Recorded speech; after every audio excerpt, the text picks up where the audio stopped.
राष्ट्रवादी काँग्रेस शरदचंद्र पवार पक्षाचे आमदार रोहित पवार हे सध्या सातत्याने अजितदादा पवार यांच्या विमान दुर्घटनेबाबत महाराष्ट्र राज्यातील जनतेच्या मनात ज्या शंका आहेत त्या सातत्याने पत्रकार परिषदेच्या माध्यमातून बोलून दाखवत आहेत। तसंच अजितदादा पवार यांना न्याय मिळवून देण्यासाठी विविध प्रश्न उपस्थित करत आहेत। सातत्याने त्या विरोधात आवाज उठवत आहेत। ही दुर्घटना नसून ही सुनियोजित हत्या असेल आणि महाराष्ट्राच्या एका उपमुख्यमंत्र्याची हत्या घडवून आणण्यासाठी क्षमता असलेले लोक यामध्ये जर सहभागी असतील तर निश्चितच त्या लोकांकडून आमदार रोहितदादा पवार यांच्या जीविताला धोका निर्माण झालेला आहे। या पार्श्वभूमीवर आमदार रोहित पवार यांना सरकारने तातडीने Z+ सुरक्षा प्रदान करावी अशी मागणी राष्ट्रवादी युवक काँग्रेस शरदचंद्र पवार पक्ष आणि युवा सेना उद्धव बाळासाहेब ठाकरे यांच्या वतीने करण्यात आली आहे। जर तो घातपात असेल तर रोहितदादांच्या जीविताला धोका निर्माण झालेला आहे।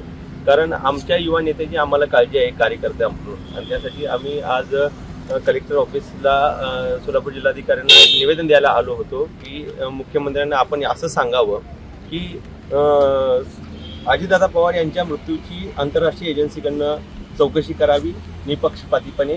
दुसरी गोष्ट अशी आहे की VSR कंपनीची कंपनी ती विमानाची त्या विमानाच्या निष्काळजीपणामुळं तो अपघात झाला किंवा घातपात झाला त्याच्यावर त्वरित बंदी घालावी। आणि तिसरी सगळ्यात महत्त्वाची गोष्ट अशी आहे की रोहितदादा पवार यांच्या जीविताला धोका निर्माण झाल्यामुळे त्यांना त्वरित शासनाने Z+ सुरक्षा द्यावी।